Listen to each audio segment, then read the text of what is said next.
Welcome to another episode of Pound for Pound Boxing Report. I'm your host, Michael. Joining me this week, joining us live from Jersey, dealing with this hurricane like yours truly here in the South. Isha, joining us live from San Diego. Gail Falkenthal of Communities Digital News, joining us live from Taiwan. Sean Newton, joining us live from Trinidad. Hopefully he can hear us. What you need, what's going on, ladies and gents? Hey, it's a good night to talk boxing. What's up? Hello, hello. Absolutely. For those who are new to the Pound for Pound Boxing Report, Pound for Pound Boxing Report is a live YouTube show / podcast / blog that discusses all things boxing. The motto is, when boxing is good, we will talk about it. When boxing is bad, we will talk about it. The bottom line is, if it concerns boxing, we will talk about it. If you want to find information about Pound for Pound Boxing Report, just go to the blog page, p4pboxingreport.wordpress.com, where you can find news articles and links and videos and whatever by yours truly, as well as Gail Falkenthal, as well as special contributor Kayla Lewis. If you look to the right of the blog page, you can find links to find the Pound for Pound Boxing Report all over the interwebs, all over social media. The link for the Facebook page, the link for the 2G Plus pages, link for the Tumblr page, link for the Podomatic page. You can find all episodes of the podcast. Link for the Twitter page at P4P Boxing Report is the Twitter handle. The live YouTube link, the Pinterest board link, link to where you can donate your account. And please be a friend, be a pal, be a buddy. Donate your account. Just go to donateyouraccount.com/P4P Boxing Report. What happens is any tweet that comes from the Pound for Pound Boxing Report Twitter page, your Twitter account, will automatically be able to retweet the tweet that comes from the Pound for Pound Boxing Report. Also, a link to if you look to the right of the blog page, you got a link to the RSS feed if you want to subscribe to there and check out the show there. Link to find us on Stitcher Radio. Just do a search of boxing. You should be able to find us. If not, just do a search of Pound for Pound Boxing Report. That's POUND, the number 4, POUND Boxing Report. Also got a link to find us on Flipboard. We've got a Flipboard magazine. And lastly, the link for the email address, p4pboxingrpt@gmail.com. That being said, let's get the show started, ladies and gents. Doing a recap of what went down in boxing this past week. The headline about Deontay Wilder scoring an 11-round TKO over Johann Duhaupas in Birmingham, Alabama. Workmanlike performance by Wilder. Got to give Duhaupas credit. He showed an iron chin. He showed tough, but you could see that the skill and the overall talent and the athleticism of Wilder, that proved the difference at the end of the day. Like I said, Duhaupas was tough. He actually didn't go down, but Wilder eventually just wore him down until the referee just stopped the bout. I will go to you on this one. Isha first. We were doing some live tweeting about this bout, you, myself, Gail, and others. Your assessment of what went down, and afterwards, it was a lot of criticism of Wilder and his performance, the fact that it took him so long to stop him, how he performed. Your thoughts on the bout itself, and your thoughts on the criticism that Wilder received, particularly on Twitter after the bout. The fight itself was good. I mean, they got several woos out of me for sure. I think I jumped up and dropped my phone a couple times, but that's beside the point. What people fail to understand is that Wilder is still learning on the job. He did not have a huge amateur background, to my knowledge. So they're still bringing him up while learning on the job. And people are just saying that he's a champion, he needs to fight harder competition. Well, the guy's still freaking learning. Give him a break. No one's giving him a chance to even become great. They just want to throw him in there with the Lions, you know what I'm saying? And that's not how you do things. That's not how you bring your fighters up. But back to how the fight was, the more and more I watch Wilder, the more I become a fan of his. I see what his trainer Breland's doing with that whole jab thing. If you go back a few fights, and you can see how Wilder didn't use the jab that much. And now you can see that's a big thing that they're working on. Use your jab to set up your shots. Use your jab to set up the shots. And that's what he's doing. He's just not going out there wilding out trying to get a KO. Although he was headhunting a little bit too much in that fight, I believe he should have went to the body and the fight wouldn't have lasted that long. Because clearly Duhaupas, or however you pronounce his name, old buddy's chin was phenomenal. So you're not gonna knock him out from up top. Break his ribs. I mean, not break his ribs, but you know what I mean. Just go to the body and take him down like that. And I think the fight wouldn't have lasted as long. I think the stoppage would have came a lot sooner. But as far as people criticizing him about not being able to stop him, I believe at the beginning of the during the commentary they were saying how he's never been down before. So even though Deontay Wilder didn't do that, why criticize him for something that the man's never done before? I mean, he's never been down. What's the point? But overall, I think it was a great performance by both parties. By Duhaupas, he came in, he was game, he was trying to take it to him. Unfortunately, Wilder was, like you said, he was very athletic. He did what he was supposed to do, and he got the W. And he did it in front of a good crowd while a home college game was going. I mean, come on, the numbers were phenomenal for that. I go to you on next, Sean. Your analysis of the fight and how both Wilder and Duhaupas performed, as well as the criticism that Wilder received post-fight. Well, you know, I mean, I think the criticism is justified. You can talk about how he's still a work in progress, and that's fine. Everybody understands that. But you spent the first 33 fights of your career not fighting the type of caliber of fighter to improve your game. Now he's fighting guys that he should have fought before. Guys like Molina and Duhaupas were solid fighters. Not top echelon, but solid guys, the kind of guys he should have fought before he got a championship belt. The kind of guys he should have got in there with who would have gave him the opportunity to develop and build his craft. So that once he became a champion, he was able to then do what a champion does, defend his belts. Now, he moved up and he fought one guy, Stavern, who is top 10 caliber fighter, but his biggest win was Arreola, Gale's favorite fighter. And I mean, he's a solid fighter, but limited, even though he's had like, I don't know, 2 or 3 world champion opportunities. But this is Stavern's biggest fight, a guy like Arreola. And then Wilder went in and he did what he needed to do. He beat Stavern and he showed a good jab and patience and a good game. And since then, he's fought guys like Molina and Duhaupas. And he continues to show more of his game and more of his growth, which is great. And that's what we expect him to do. But fans are not wrong when they say he should have been doing this before he got his belts. Now he has his belt, and we want to see him move up to fight top echelon fighters. Not that people are trying to throw him under the bus, but he's a champion now. You know, the other champion is Klitschko. You know, there's other top guys he can fight that are not Klitschko, but top fighters. You know, top 10 guys at the heavyweight ranks, and he's not fighting those guys in his last 2 defenses. Of course, we can say that his next fight, and ordered by the WBC, is for him to defend his belt against Povetkin. Great fight. I don't know if it's going to happen. Povetkin has a fight signed with Marius Wach in Russia, his next fight, which means that this fight probably wouldn't happen for 6 months. And in that time, I would think Wilder should have another fight, you know, because it's not going to do him very much help just to sit there waiting for Povetkin to be ready for him. But then we don't even know if Al Heyman, his manager, is even going to be willing to put him in with a guy like Povetkin at this stage. So we still have to see the paperwork get signed and see everything follow through before we can really say that fight's going to happen. But him fighting a guy like Povetkin is what people want to see. Him fighting a top level, top 10 heavyweight to really see where he's at. And, you know, based on this fight that he had with Duhaupas, he was a much more skilled fighter, much more athletic. I mean, he showed those skills a lot more than he showed before. You know, he went to the body. He showed a more diverse offense than he has in the past, which that's what we want. If he's going to be the big crowning achievement in American boxing, the big American heavyweight to take over now that Floyd's moved on, he's going to be the pinnacle of American boxing. So then he needs to fight the top guys, and his game needs to be ready now, not like 6 or 7 years down the road. I mean, people want to see him do it now. Now he's getting TV time. He's selling. They're putting him out there the same day that Alabama and Auburn are playing, which seems strange to me.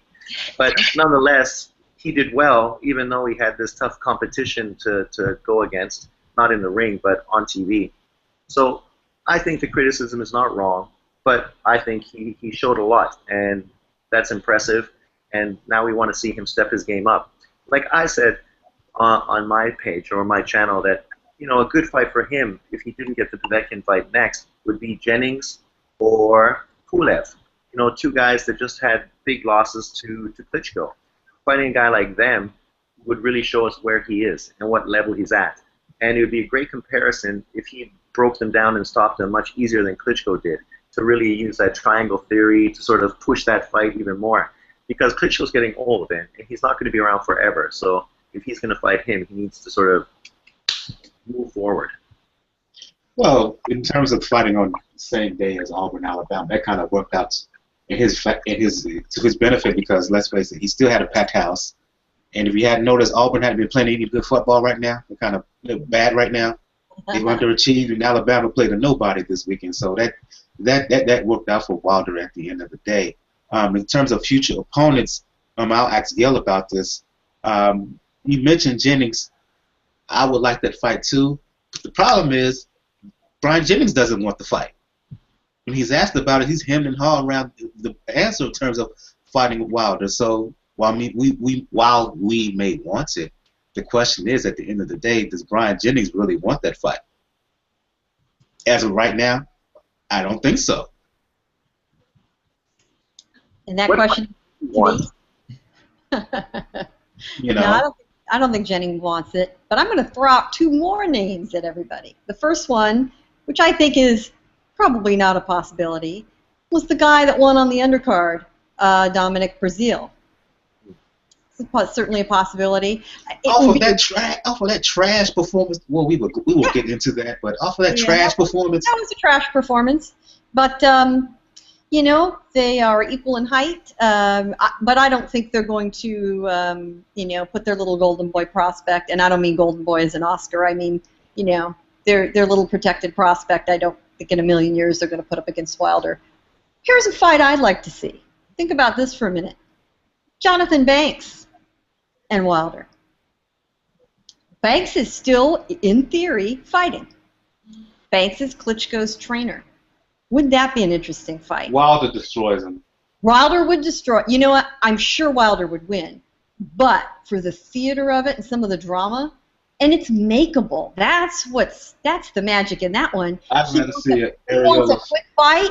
What the heck? Do it.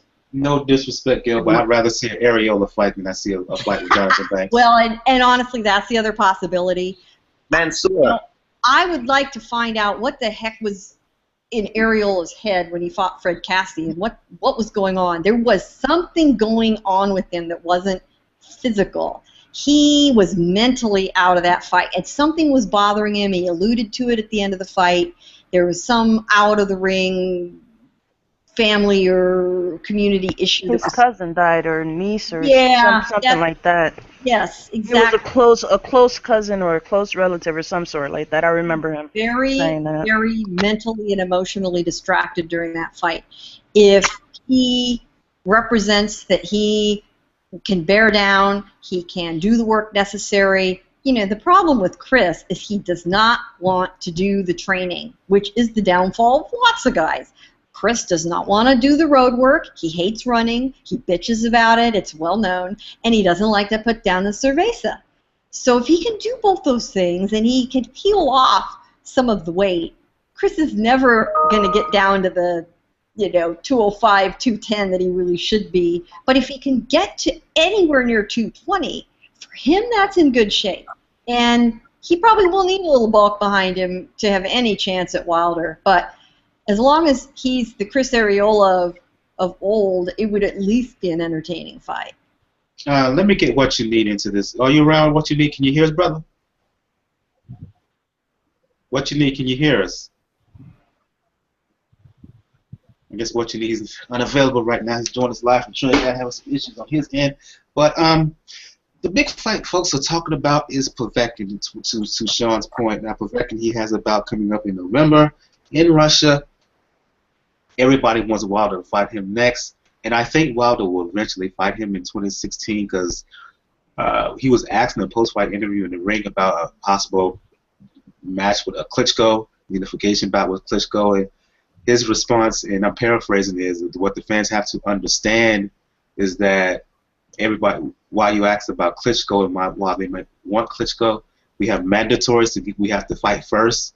And for me, that kind of says that he may eventually fight Povetkin in 2016. Thoughts on that bout? See, everybody's calling for the bout now. I wasn't mad because when you come to Deontay Wilder, it's not just the fighter. They're trying to build the brand. The fact that they're basing him in the South, the fact that you see him all over television, he's been all over ESPN promoting this fight and whatnot. They did a profile on him, I think, on CBS Sports or something like that, a half-hour profile or something like that.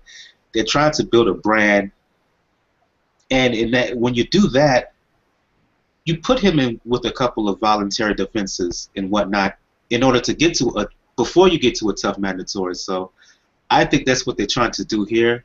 That's what they're trying to do with Deontay currently. And while everybody's calling for about with Povetkin, they want him now.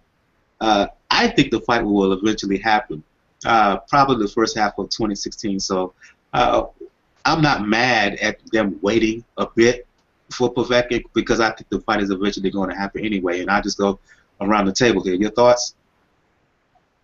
Anybody can chime in. I agree with you. And, you know, we're getting down to the time of the year where, you know, not a whole lot of fights are going to be made before the calendar year is up. And, you know, it usually takes another month for us to get anything decent onto the calendar. So, you know, if a fight isn't booked and people don't find dance partners in the probably next week or two, we're looking into 2016 anyway. It's no big deal. You know, the biggest issue I wonder with this is, and we've seen this, and this is not hating on anyone, it's just what we've seen and what tends to be factual. Heyman, who usually, because of his deep pockets, has won purse bids for these fights. But with a fight with Povetkin, very likely this fight won't even happen in the U.S. because Povetkin he has a billionaire who supports him. So they could easily win that purse bid and force that fight to Russia. And so that's the one issue I have. I mean, there's no way in hell Wilder is going to Russia to defend his title against Povetkin. So if it comes down to purse bids, I just don't see that fight happening. And that's not a criticism of Wilder. That's just the state of the game and one of those unfortunate sort of things that we have to deal with. Quickly, your thoughts, Isha? Yeah, they was talking about this on Twitter yesterday about how the fight will be forced to be fought in Russia, and I was not gonna. Basically, they were saying that I was not gonna let that happen. He would advise him to, pull a relinquish the belt. Yeah, pull a quilling. He'd be quilling it. Because he's not going to let his fighter go to Russia to defend that. And like you said, he has a billionaire person backing him. So obviously if it goes to purse bid, that's what's going to happen. It's going to Russia. So I agree with Sean, though. I would like to see him fight Mansour or the one cat, Big Daddy Brown. Lucas Brown. Lucas Brown. I mean, I call him by his Twitter name. I'm sorry, but Lucas Brown. I don't see that would be an interesting fight, a little fun fight to go for. Why not? Mansour is a dangerous cat. I don't know if you want to put him in with the Wilder. I mean, so is Povetkin, though, right? That's the thing here. He's trying to stay away from Povetkin, but still, showcase himself. And I mean, you can't keep, like Sean said, you can't keep taking these cupcake fights. You can't keep taking the fights that you should have been fighting back then. I agree with Sean that it's 100% correct. So now you still need to look good, but stay away from Povetkin. We get it. So pick someone who's equally as dangerous on paper that you feel comfortable scrapping with. You know what I'm saying? And Mansour is that dude. The difference is that you have to keep in mind that most folks who are casual observers really don't know who Mansour is. And like I said before, they're trying to build a brand. Even some folks know who Povetkin is. And Povetkin's a mandatory who has a lot of deep pockets behind him. So Wilder was to fight him and lose, people would say, oh, okay, it wouldn't be that big of an upset. But if he was to fight a Mansour on the way up to that, that wouldn't look good for Wilder. It would look good to hardcore fans if he win. He'd get a lot of respect. But for outside observers, they don't even know who the hell Mansour is, sadly. And I don't know who the hell Povetkin is, but I know who Mansour is. I've actually seen Mansour fight quite a few times, but never have I heard of Povetkin until just probably like the past 2 weeks when the talks of him fighting this mandatory came up, and then so I started looking like, okay, this guy, but I've never seen him fight, don't know who he is, so I'm just going off of things that I've been reading and what I've seen, you know, the conversations on Twitter about boxing has come up on. Yeah. But you know, at this level, who knew who Duhaupas was? Nobody. Nobody. Not the American audience. Yet, right. But that was more about Wilder than it was about Duhaupas. Exactly, and it will still be about Wilder for some time. They don't care who the B-side is. Wilder Duhaupas drew good numbers for NBC. And they knew it. Excuse me, Gail. I was going to say they knew at the end of the day Duhaupas wasn't going to pose that much of a threat. Right. They know that Mansour is going to pose much of it. They don't want to spoil that. Not now. Right. Not when they're still trying to build him up. But as far as he's too dangerous. Name for Wilder, they don't need a name. They drew 3 million viewers, which for a fight that was prior to prime time on Saturday for much of the United States, drawing 3 million viewers is a real 3 million households. So that's actually, you know, Warm Bodies is quite a bit more than that. That's a good draw for that type of fight in the U.S. So they're encouraged, and you know, for that reason alone, they're going to want Wilder back on TV. They do not care who he's looking at across the ring. And it's going to be in Alabama. And it's going to be in Alabama or somewhere damn close. You know, all they need to do is put Chavez Jr. in there with them, and it's a wrap. Oh my God! Stop it! Stop it! No, she didn't. No, she didn't. Troll. Troll. Hey, at least it's not me. I still wonder if Breazeale would put him in with somebody that dangerous. Mansour is old, but Mansour is an explosive dude. I don't know if Breazeale would put him in there. Yeah. We'll find out. Right, indeed. Let's move on and talk about the undercard bout. And I'm going to go to you on this one again, Isha. We were raising hell about this on Twitter. Dominic Breazeale, his unanimous decision win over Fred Kassi.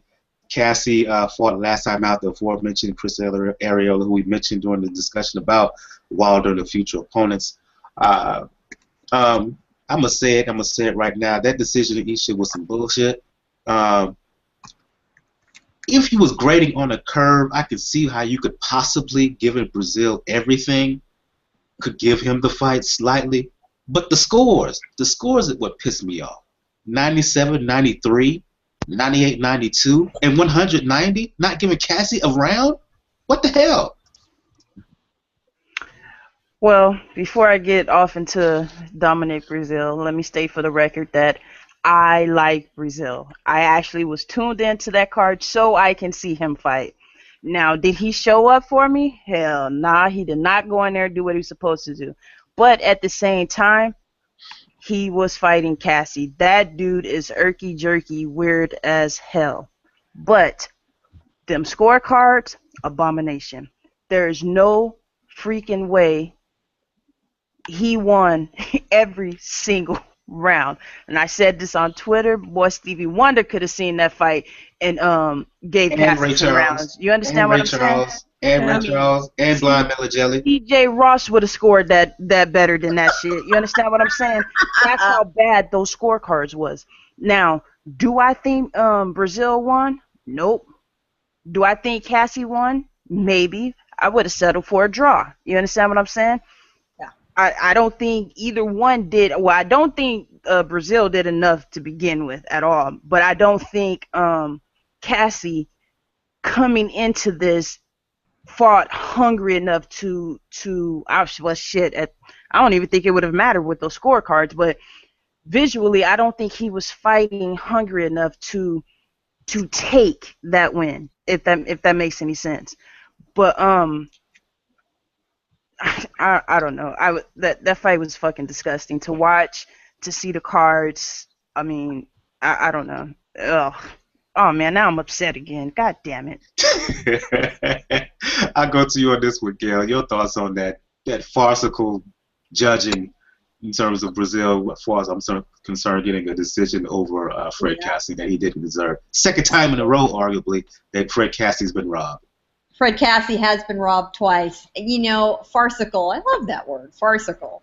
190. Seriously? A shutout? Really? You know, Kassi doesn't look the part. He doesn't. He's been out of the ring. You know, his record does not reflect his, breadth of his career. But, if you forget what you know about him and his name and his background, and you look just at performance in the ring, at least a draw, very close. He landed plenty of shots, and physically, he had so many handicaps, and he overcame all of them. And I'm with Isha. I like Breazeale. I saw his last fight on the Guerrero undercard against, big Cuban heavyweight. And, he dispatched him quickly. It was a second, it was a 2 knockdown and finally a stoppage fight. Can't think of the round. It was very early. I think the 3rd round early. And I expected way more of him. And loss at this stage of his career might have taught him a lesson. Sometimes for a young fighter, it's good for them to lose a close one like that, to redouble their efforts. To his credit, after the fight, he admitted, I'm still learning, I got a lot to do, I need to go back to the drawing board. I think Breazeale needs a new trainer. I think he needs a fresh approach, someone to reassess, everything about how he's preparing and what in his skill set's working, and try to get rid of some of his bad habits. He is one of those tall fighters that fights low. He wants to hunch over. Being 5 feet tall, hunching over would never occur to me, but I realize for a tall guy it does. He has got to stop that. That's just one of many things. So big disappointment there for somebody that I would really like to see develop as a talent. And someone needs to whip that boy into shape. Are you around? What you need? What you need? Are you around? Okay. Before I go to Sean, you mentioned that, Gail, that you think that Breazeale needs a change of trainers. Who would you advise if you was in his camp? Who would you think of as a guy to train Breazeale? He's in California. Send him up to work with Abel Sanchez. Up at the summit. I see what you need is here right now. What's going on, brother? What's going on? Cool. Nice. I'm good. We're talking about Dominic Breazeale and that decision over Kassi, which I think he didn't deserve, and the scoring was ridiculous in my opinion, and everybody's opinion here. Your assessment of that fight, and quickly, we talked about Wilder and his win over Duhaupas earlier. Quickly talk about that fight as well. I thought that Kassi, it was a close fight. I thought Kassi did pretty well. This is 2 straight fights he did very well in. Gave Breazeale some good punches, landed some good punches, was elusive, changed stance and all that. So again, to me, it just to me is a good fight for Kassi. Breazeale, he tried his best. He did, he collected a lot of punches. I thought the fight was a lot closer than they had it. I agree with you. And with the case of Wilder, yeah. Well, Duhaupas is a tough guy. He had never been stopped, so kind of was more or less that you were seeing. And Wilder did his thing and got him out of there in the 11th eventually. A lot of back and forth. I'll ask you a follow-up question. A lot of back and forth about Wilder some were disappointed, some were like, okay, he did what he had to do. My assessment is that you always talk about what you need. How about there are levels to this? I think with Wilder as the fighter, it's like they're peeling layers with Wilder in terms of his development, and they're trying to build a brand at the same time. A lot of folks are talking about he should fight Povetkin, he should fight Povetkin next. I'm not as upset just because I think they're going to fight eventually. Your thoughts on the discussion post-fight about Deontay Wilder, the criticism and the insistence of him fighting Povetkin right now? Well, he's going to fight Povetkin next. That's what I think. I think that's his mandatory. He should fight his mandatory. I don't see why not. I think Povetkin got his opponent out of the way, so yeah, why not? I mean, I'm not against that. The people who are adamant that he fights Povetkin, I mean, it's his mandatory, so yeah, of course. It wasn't like he was trying to avoid Povetkin or anything. Povetkin had his fight, and he wanted to do what he wanted to do, so pretty much that's basically it. He should fight Povetkin next. That's what he should do. Yeah, I just think the fight is eventually going to happen, and people just calling for it. I hear you, but just calm down. They're trying to build something bigger here with Wilder. The fight eventually will happen, unless Povetkin's team win the purse bid, and they'll probably go to Russia. There may be some problems there, but otherwise, the fight will eventually happen. I'll go to you on this one, Sean. Go back to Breazeale, Kassi, and unmute your mic, Sean. Here's the thing with me. Kassi, after being so distraught over the Areola win, he came back in better shape. You saw his body. He was tighter. He was more cut. Gave good effort, and in my opinion, he did all that work only to get the decision taken away from him again. Personally, I thought Dominic Breazeale won the fight. You thought Breazeale? Wait a minute. You thought Breazeale won the fight? Yeah. I mean, wow. Kassi did what he needed to do. Be a tough opponent and make it tough for the young fighter. But he wasn't busy enough. He didn't win enough rounds to win. Breazeale early on won easily using his jab. His biggest problem is later on in the fight, he stopped using his jab. But, and tell me if I'm wrong, I know people will jump in, but it's only a 16th fight. He reminds me a lot of Riddick Bowe, you know, and the infighting he was showing with like short uppercuts and body shots and everything else. I mean, it's only a 16th fight. I know he is a 30-year-old, and they need to sort of fast track him a little bit. But as heavyweights, you don't need to really be pushed too fast. You know, you can prime in at like 34, 35. But he showed some good skills, and I'm not a guy who really likes him. In previous fights, I thought, oh, he looked really amateurish, and, you know, he's looking lazy. And I think when you said he needs a new trainer, he definitely needs somebody to get his ass in shape, because he should have won that fight easily if he would have kept his jab moving and if he would have kept his punch output at a higher rate. But he went to the body well. He used a great uppercut inside. I mean, he showed a lot of good skills for a guy that's only had 16 fights. Any response to Sean thinking that Breazeale won the fight? Like I said, I thought it was a close fight, so it doesn't matter to me who. What would you have scored the fight, Sean? No, it was close. It was close, but I mean, I thought he won. You're not talking 100 to 90, are you? No. That's outrageous. But I mean, nonetheless, I mean, we can't be surprised that the hometown, you know, promoters, fighter got the big draw. You know, A-side guy, yeah, the A-side guy. They were looking at the up and comer, so. Yeah, but my God, I mean, you know, That's the sad thing about boxing, though. You know, 90-something. I mean, that was ridiculous. But that also goes back to what I was saying about him not being hungry enough. Like you said, he just went out there to do what he was supposed to do, make the younger guy, you know, work hard or whatever. Yeah. I think had he gone out there and punched more, moved around more, showed more angles, something, like I would have been okay with a draw. Like I said, I don't think the fight was sought after in either direction to warrant either fighter or win. Nor do I believe either one of them should have took an L.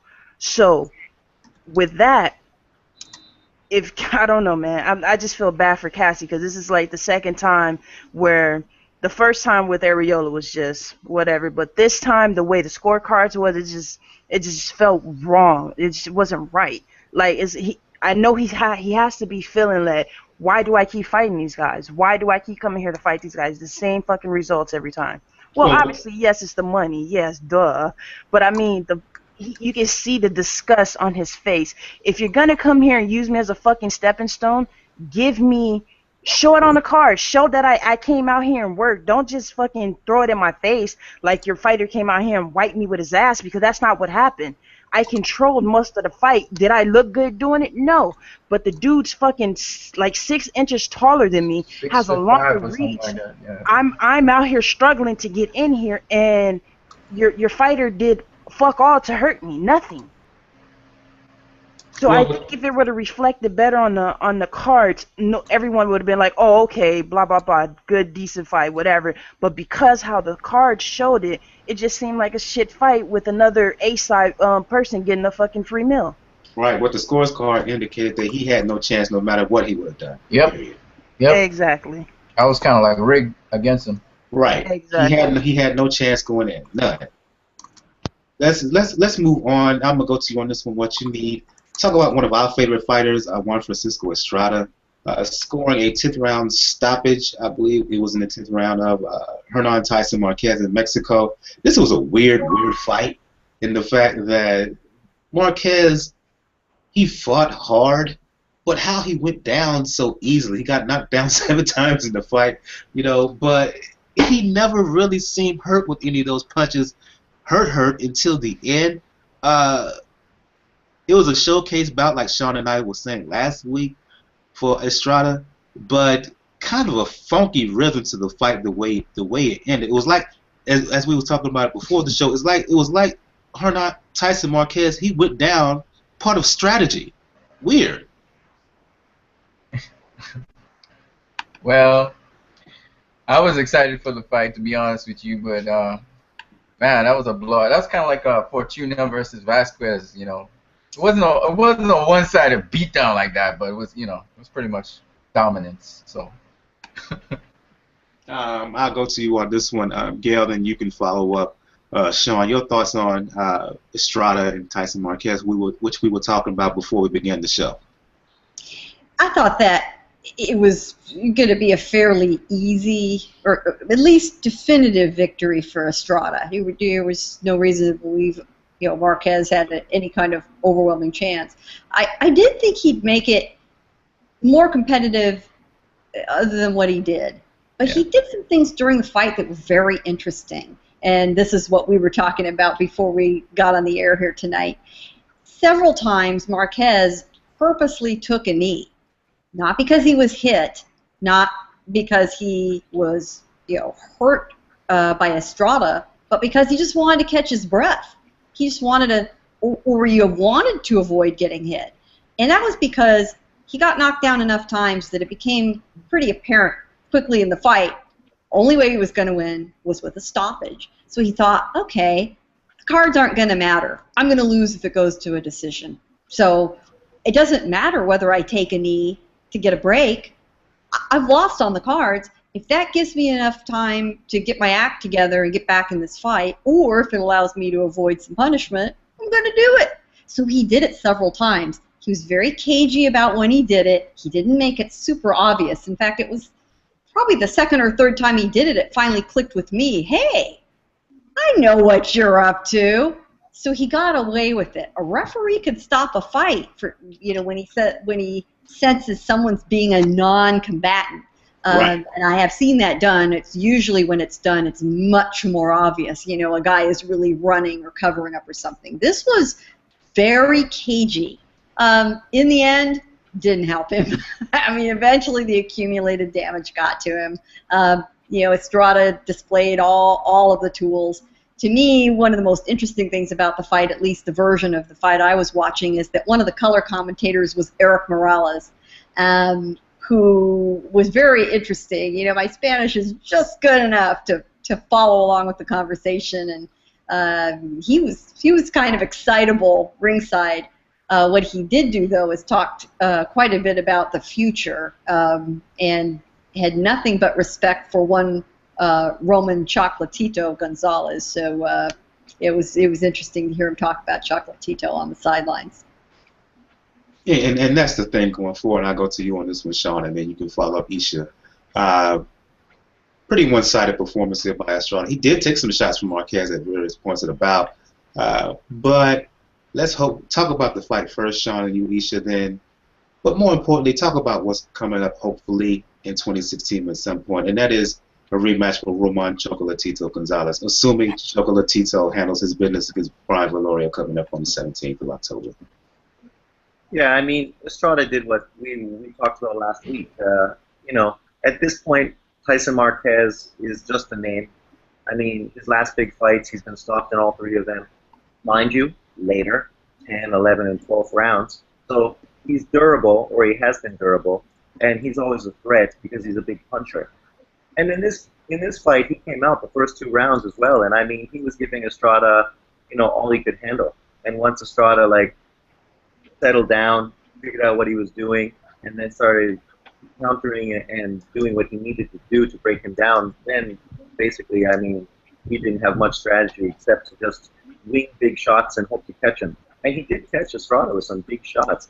I mean, after this fight, I was thinking, you know, I think a rematch with him and Roman Gonzalez is going to be easier for Roman Gonzalez than the first fight, just based on this. I mean, obviously against Roman, he's probably not going to fight the same way he did against Tyson Marquez. But just with the ease and some of the big shots he was getting caught by, I was thinking, yeah, that's not a good look for him in the future. But, you know, both of them are getting a lot of play now, especially Roman, getting fights in the U.S. So hopefully the financial backing will be there to be making this fight, because that's been the stumbling block. The big thing that's held them back is that both of them are elite fighters, and they both want to be paid a lot better than they got paid for the first fight. And they deserve to be paid better. But we know the smaller fighters, they have a hard time generating the capital a lot of bigger fighters get. So a lot of these fights have problems getting made. You know, not unlike welterweights and other ones as well. But hopefully this fight can be made. You know, I mean, after this win against Valoria on pay-per-view, you know, you could see that how putting Estrada on another deep Canelo Cotto pay-per-view would make it financially viable to make that rematch happen. So let's hope it happens. But I was also thinking, because Ioka had a big fight as well, and Chocolatito is still sort of with Tekken, so I was thinking his next fight might possibly be a fight with him, which Ioka turned down in the past. But you know, if he goes back and continues to fight under Tekken in Japan, it might be an easy fight to be made until they can work out all the ins and outs of an Estrada rematch. When I announced my venture with Boxing Beats and Rhymes on this project we're doing for creating like a new rating system, or our version of a rating system in the sport, when I did my lower weight ratings, I had Roman Gonzalez 1 and Juan Francisco Estrada 3.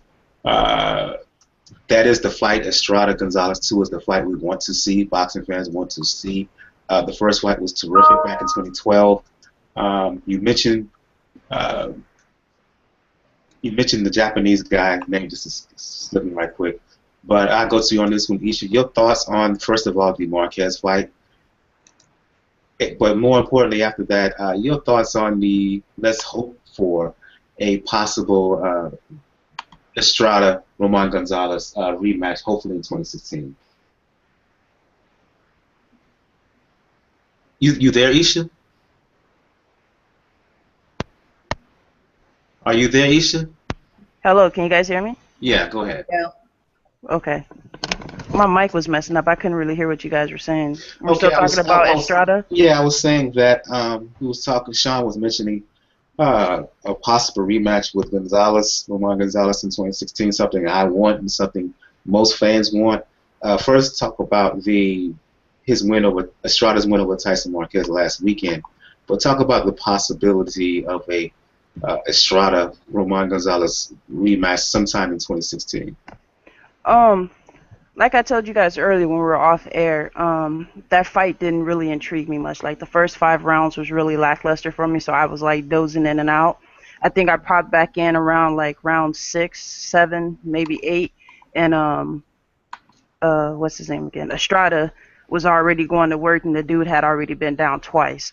So so obviously up until that point, I wasn't really interested into the fight. But from that point on, I mean, it looked okay. Do I want to see Roman fight him? Of course, because I think Roman's just going to punch him in the face repeatedly, and that's interesting to watch as well. But I really don't have much to say on that fight because it really bored the fuck out of me to the point where I didn't even really stick around to take any notes to even talk about it tonight because that's just how much I disliked it. In terms of the rematch, I don't think he's going to punch him in the face. Now, he didn't do it the first time, and I think Estrada's improved to the point I don't think it will happen again. My only concern about Estrada, he does get hit occasionally with solid shots, flush. But here's the thing. Estrada didn't really hurt him that first fight when they fought in 2012. Correct me if I'm wrong, Gail, Sean, what you need. He really didn't hurt him that first fight. And Estrada was able to hit Gonzalez pretty consistently. So I think it's going to be a close to a barn burner again. Will I favor Gonzalez? Slightly, I will. But Estrada can beat this guy. There's two main fighters in that 112 range, 115 range. Well, three that I think could. Well, it's 2-3 fighters that I think can beat Gonzalez. I think Nietes could at 108. I think Estrada could in a rematch, and I think Inouye could if he gets some more seasoning at 115. But in a rematch between Estrada and Gonzalez, I would favor Gonzalez, but Estrada would give him hell again. That's just my opinion. And Tete too. Throwing Tete too at 115. I put in Ruin Rang as well. No, he ain't got the chin. What are you talking about, man? If Gonzalez can get to him, and if he fights, see, Ruin Rang got a ridiculous reach, man. But the problem is when Ruin Rang is in there real tough, he gets dirty. When he really feels threatened, he gets dirty. And he's going to get dirty with Roman Gonzalez. If they find a referee who will stop Roman from doing that, and if Gonzalez can get in real close and find that chin, he's putting him down. Yeah, but you got to get in real close. That's why I say he needs a referee to stop him from getting dirty and stop the excessive holding, because that's what Roman does when he feels threatened. He did it with McWilliams Arroyo, and he did it in his last fight. Whenever he feels threatened, he goes dirty on you. And Gonzalez, if they're smart, they're going to put him in. They're going to make sure they have a referee that's not going to allow him to do that dirty stuff and kick and trip and hit folks behind the head and hit them in the nuts and do all the other stuff he did in his last fight. That's right. He was unwatchable his last fight. Yeah, Twitter raised hell about how negative Ron Warren fought in that last fight. Yeah, it was just a mess. Just a mess. And the right referee will shut him down. Right. And Ron Roy, he's real talented. See, notice he didn't do that when he fought Ioka because he didn't have to.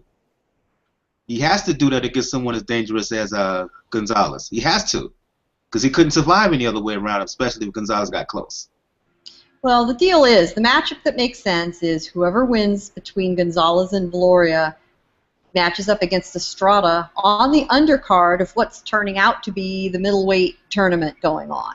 So whoever the victor of Golovkin versus Lemieux is going to fight the victor of Canelo Cotto, and I guarantee you Estrada and Gonzalez will be on that undercard. I think so. The fans like it. The camps like it. They all work with each other well. They all get along. You just invite Estrada right into the mix. And yeah, absolutely. The money makes sense.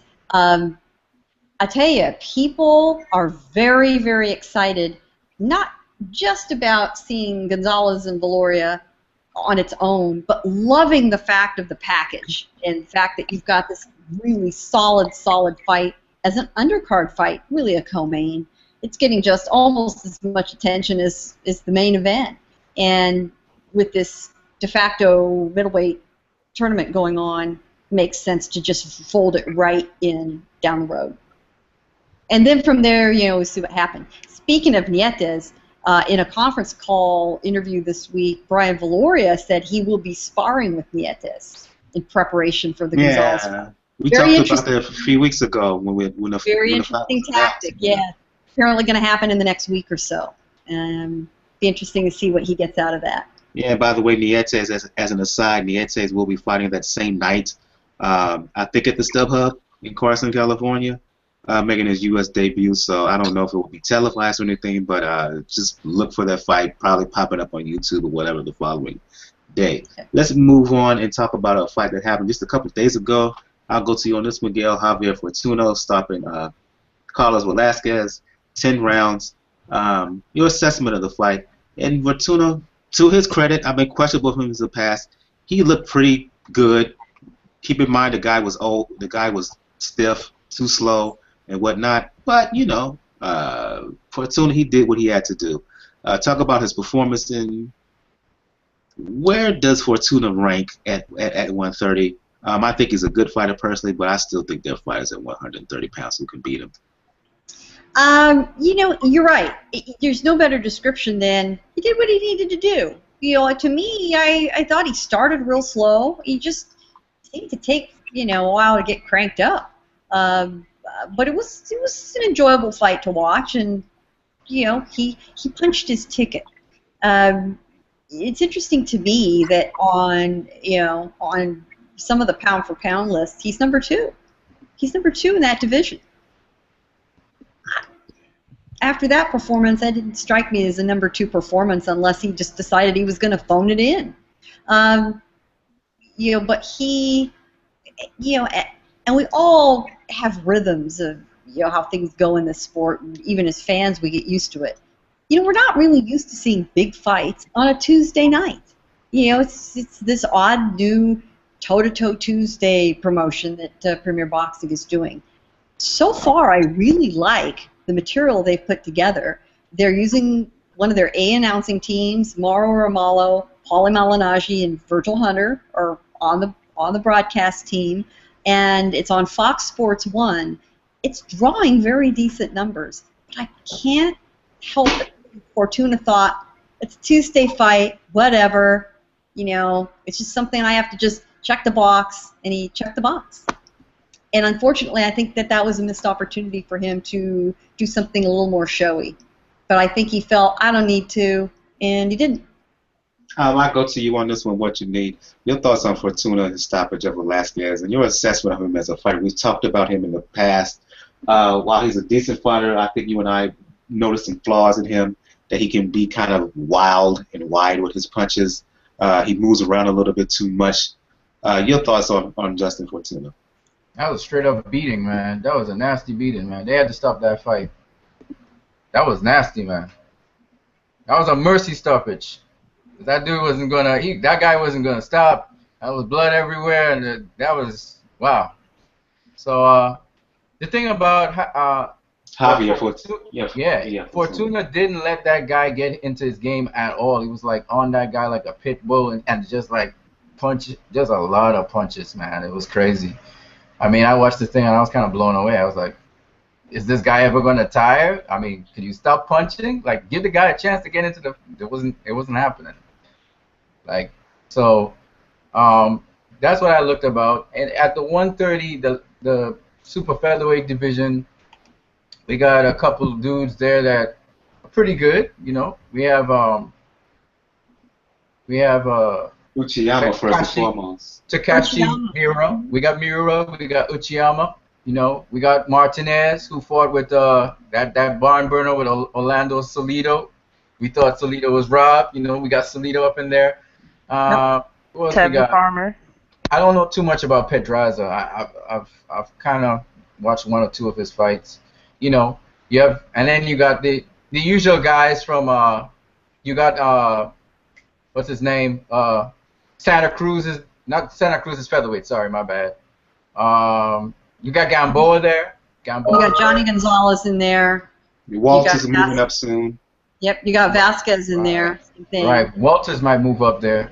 Yeah, you got Vasquez up in there, right? Right. So I mean, you know, you got a couple guys up in there that are interesting for him to play around with. I would like to see what he could do. So.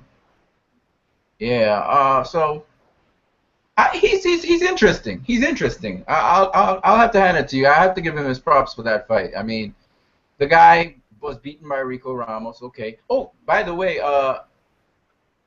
I'm not sure if this guy's in that division as well. The southpaw guy that knocked out Rico Ramos recently. Forgot his name. I can't remember I offhand. can't remember his name, but he's good. He's good as well, and he's a southpaw as well. And I think he comes from the same place as Fortuna. Ah. So very interesting. These guys that are there. I would love to see what Claudio Morero. Morero. Claudio Morero. I knew I would think of that. Dang. Yeah. Claudio Morero. Yeah, the Matrix. So that's right. You know, I would love to see those guys go. I'd love to see those guys go at it. You know, that would be interesting. You also have, and he's still sort of an up-and-coming guy, but Joel Diaz Jr. Right. He's undefeated. Yeah, he's good. He's good too. I'll go up to you, Isha. We was doing some tweeting, live tweeting on this fight. Talk about the fight itself, and you was mentioning post-fight the possibility of Javier Fortuna. I said Justin Fortuna earlier. My apologies. Javier Fortuna fighting Tevin Farmer possibly. He was giving an assessment about. I want you to talk about it here. Oh, the fight was I mean, it was a Fortuna fight. I mean, that's how to do a fight. He's an ugly fighter. There's nothing special about how he's fighting. It's just real ugly, awkward style. He uses his legs a lot, and because of his youthful legs on top of that, he's always moving, in and out, always moving. But the fight itself, like you said, it was real bloody. I still don't know where the blood came from. Was it from a punch or was it from his head? Because, I know it was over the bridge of his nose, but what caused it? They never stated whether it was a punch or if it was a headbutt, because Fortuna leads in with his head a lot, and it's very fast the way he does it.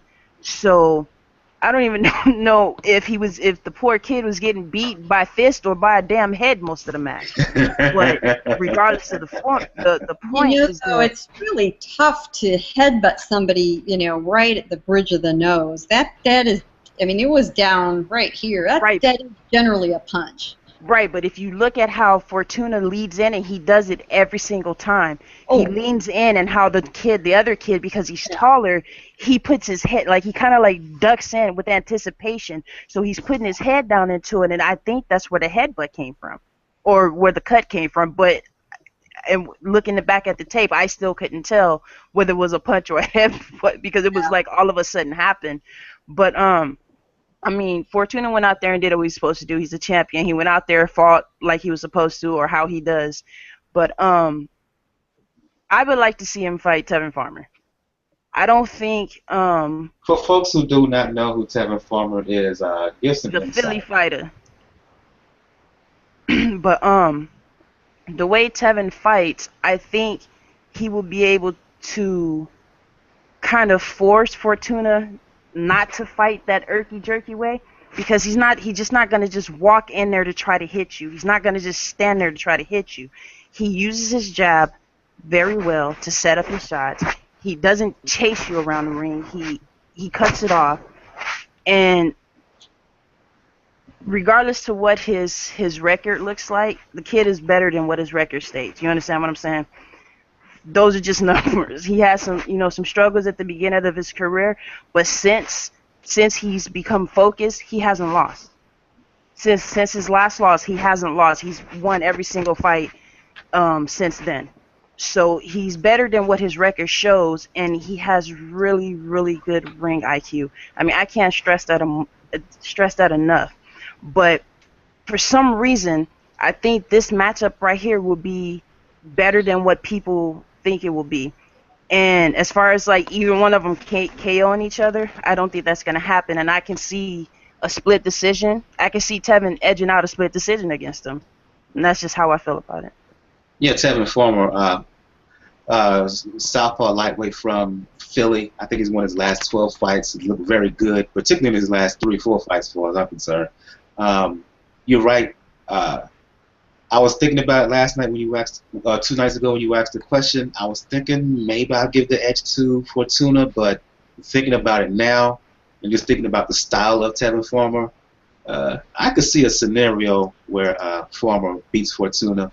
The one thing I will say, though, I don't think he's a lead at Fortuna. I don't think he's a lead at 130. I think Salido breaks him down and stops him. I think Uchiyama knocks him out. I think if Walters moves up to 130, I think he knocks him out as well. I'll go to you on this one, Sean. Your assessment of the fight itself, which was, like I said, he did what he had to do. But more importantly, your thoughts on Fortuna, the fighter, and where does he rank at 130 pounds? You know, he was fighting a guy who I can't even find in the rankings. So he did what he needed to do, get the victory on his first defense. I mean, his biggest win and his biggest fight up to date was winning the belt off of Brian Velasquez. And that's a solid fight. And it went 12 rounds to show you that, you know, his reckless style and his big power doesn't necessarily translate well when he fights top 10 caliber fighters.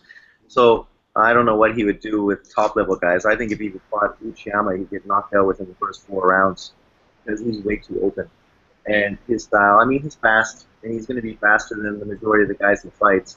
But he fights like he ate a handful of jumping beans before he stepped in the ring. For sure. I mean, what they call him is a good nickname, the Bumblebee, because that's how he fights. He's all over the place, and he's got very active, weird movements and in and out. You know, I mean, he's like Prince Nassim, but I mean, Prince Nassim was more entertaining, and his style looked cleaner. They're both wild and reckless with their hands down, just going in there with speed and big punches.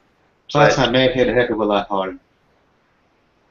For sure, and you can see in the way he did it. I mean, his punches really stop dudes. Whereas this guy, he relies on his power and his speed, but his style's so ugly. I've never liked watching him fight. I mean, I thought when he fought Julio Franco, the Cuban boxer, he lost that fight. I mean, once he went in there with somebody that actually knew how to fight, I thought he was fooled. I mean, it was a draw, but, you know, I thought he lost. And I don't know if they're just protecting him or what they're doing, but it'd be nice to see him at least get in with a top 10 caliber fighter. Somebody they could throw him in with, and he should win this fight. But I mean, it would be probably a really exciting 3 or 4 rounds. Is Eden Sonsona, a Filipino fighter who's also really reckless and throws big haymakers trying to land them. And it worked when he just won his last fight against Adrien Estrada, a good young Mexican fighter who people had high hopes on, but he got caught and KO'd. You put those 2 guys in the ring, and that should be a barn burner. And somebody is going to be dragged out on a stretcher. Before we move on to the news segment, I want to actually quickly, I'm going back to you, Sean. Talk about Kazuta Ioka, who defended a version of a WBA belt, if you will. 12-round decision over Sosa. Easy win, it turned out to be. But Ioka's standing, we talked about the flyweights with Estrada, with Gonzalez, and whatever that flyweight, that 108 to 115 range. Talk about what Ioka fits in there. Let me give a quick background. Ioka, former strawweight, junior flyweight champion, had an opportunity to fight Roman Gonzalez in 2013. Instead, he turned it down. Instead, chose to fight Not Rungroy, which he lost the belt. IBF version, came back last year to win a WBA interim version, defended the title this past Sunday. Your thought about Ioka and his standing within this 108 to 115 pound range? He's a good fighter, man. I mean, you know, he's fought 2 of the top 5 guys. He lost once and he beat the other guy, both title shots. I mean, you can see why he turned down Gonzalez to fight Broner, because he seemed like the easier champion to win a belt from. But as what you need mentioned earlier, he's really long and it's hard to get inside. And he's a good boxer, especially from the outside, and he shows good skills. And Ioka is that kind of fighter. He's a really slick fighter and has a great offense and is a good counter puncher who will make you miss and then counter you. And he showed against this guy he just beat some great skills, sublime. You know, really good fighter. But when he steps up against his higher level of competition, I think maybe his lack of power might hurt him, because he didn't show the power against this guy he just fought, even though he was tagging in left, right, and center, and he showed great offense, and he was really, really a skilled fighter. And he was getting shots on target, but he never really seemed to hurt the guy, which just attests to the fact that he lacks a little pop, which will make you one of the top fighters, but I don't know if it will make you the top fighter. I don't know if he'll be able to move up to that upper echelon. You know, but he is a great fighter, and it would be great to see him fight, Estrada, who just had a fight. That would be a higher caliber of fighter, a fresher fighter than an old beat-up Marquez, a guy with more skill who doesn't rely on power but relies on boxing ability to see what level he's at. I mean, I would think he would get beat later on in the fight, similar to the way Valero did, but he's a good fighter, and you can't take anything away from him. He will make a great fight against any of these guys, but I think he would do better if he was down a weight still, where power wouldn't be such an issue, and where he wouldn't be short and give up like arm reach like he did against Runarang, who was able to use his reach to outbox him and make it really tough on him. But anyone who likes skilled boxers and likes Floyd Mayweather, this guy fights that style. I mean, he's not Floyd. He doesn't have the long reach, and he's not as fast. But as far as like being able to catch and counter and use that kind of offense, he's really good, and he's a good fighter and well worth watching. Quickly, anybody who has an opinion of Ioka, your thoughts on him? It's an okay fight with the other guy that he fought, though. I watched the fight. It was good. It wasn't about I hit you, you hit me. It wasn't that. So that was what was fun about it. There's skill in there, so I liked it. Gail, Isha, any thoughts on Ioka before we move on? Did you guys? Oh, sorry. Nice to see a demonstration of skill. This is the sort of mixes you need. What was you going to ask? What you need? No, I also looked at the Anselmo Moreno fight with Shinsuke Yamanaka. Yeah, we talked about that last week. Yeah. Yeah, no, I just want to say that I thought Moreno won. I did too. I'm with you. Yeah. Yeah, I thought slightly as well. I don't know if you know much about Ioka, Isha. If so, you have any I opinion? know nothing. That's why I didn't say anything. Okay. Let's move on to the news. News broke yesterday, as a matter of fact, that Yuriorkas Gamboa, former featherweight junior lightweight champion, is suing SMS Promotions. That's 56 boxing promotional company. Unfortunately, 50's not let him out of his deal. News broke yesterday. I'm reading here right now. TMZ Sports has learned that former WBA and IBF featherweight champion Yuriorkas Gamboa says he has issues with SMS Promotions for months, claiming the company was contractually obligated to deliver 3 fights per year ever since he came on board in 2012, but SMS has failed miserably. In fact, Gamboa only fought once in 2013, twice in 2014, and has no fight for 2015. It's all outlined according to this article in court documents filed by Gamboa in Connecticut, which was obtained by TMZ Sports, in which Gamboa says that his team contacted SMS to negotiate the termination of his contract earlier this year, but he got no response. Now he wants a judge to force his 50's company to answer the phone and let Gamboa know if they're going to let him go or try to deliver fights. So I'll just open up for any and everybody. Your thoughts on the news of Gamboa trying to sue SMS Promotions, and looking back, hindsight being 2020, of course, was it kind of a shaky move for Gamboa to sign with SMS Promotions in the first place? Yes, it was. Everybody that signed with 50 Cent's career has been stalled. I won't say ruined, because they still have fights they can do and they can move on.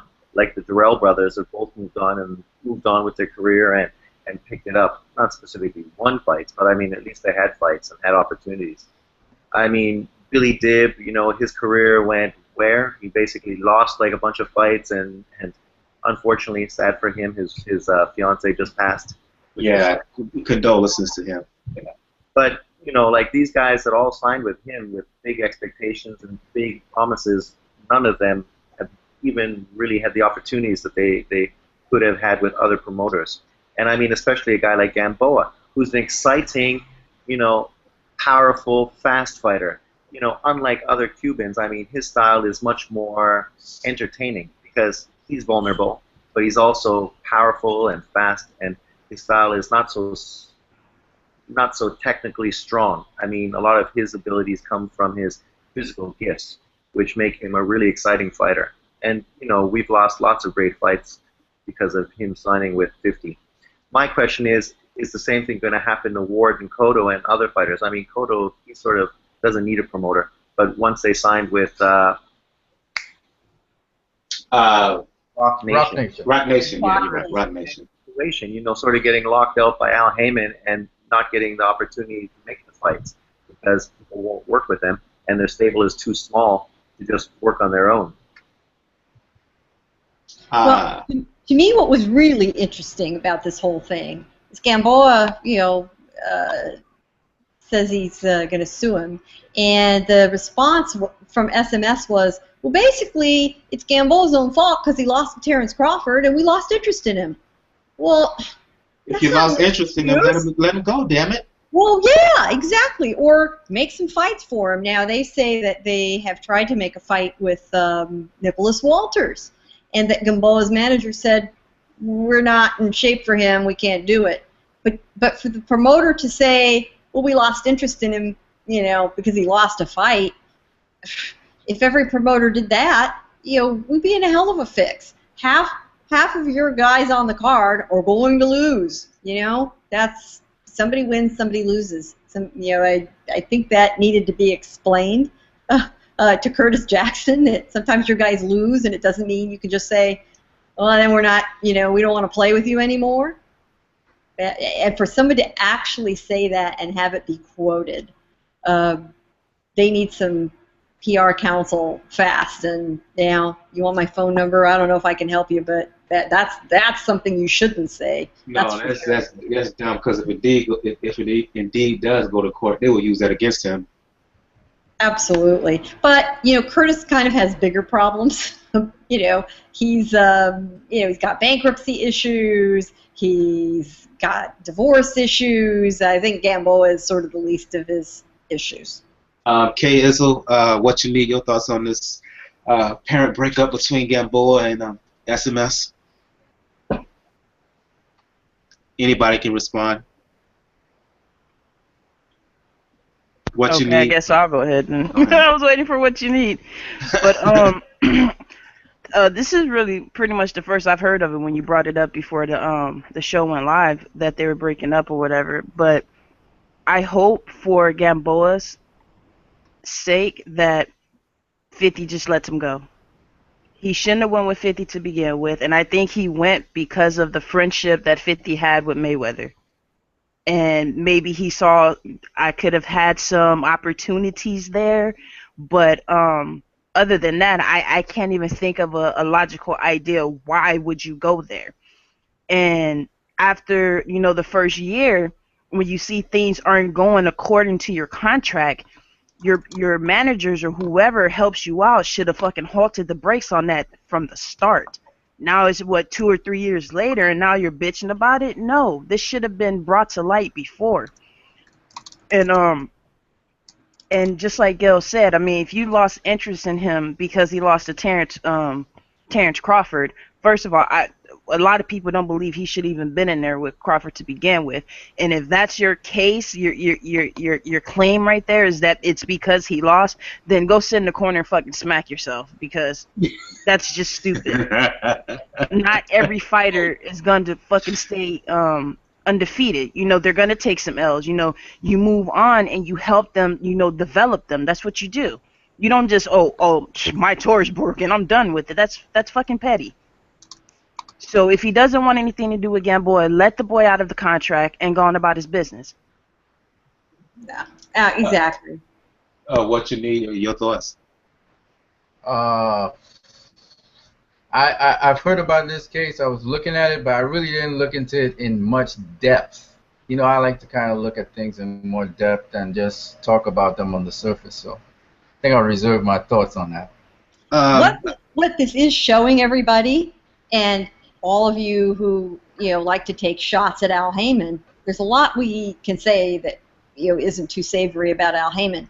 But when you see this stuff going on and how Curtis Jackson has handled his, you know, promoting, you know, ventures, it's not as easy as it looks. It's not easy at all. There are so many moving parts to this. You've got a lot of personalities to deal with, and it's tough. You know, credit to Al Heyman for having this huge stable, for keeping all pieces moving around the board successfully.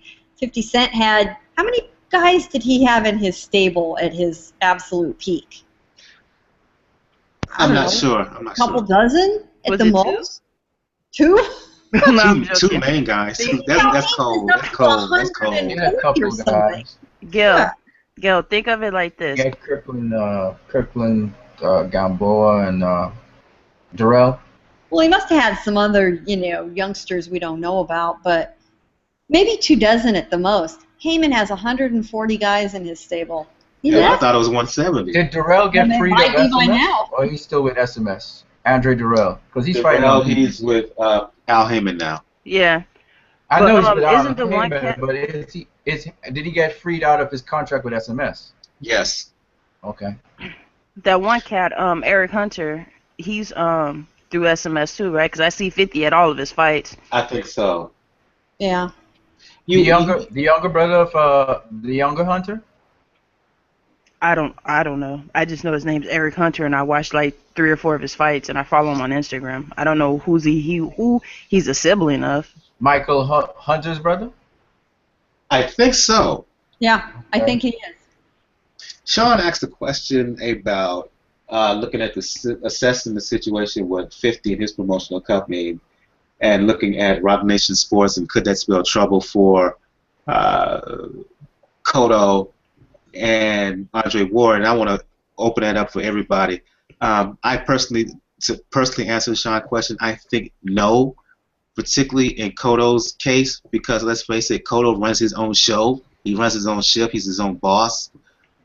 He's been around the game so much. He knows the game. So he's not going to let anything hurt him in that regard.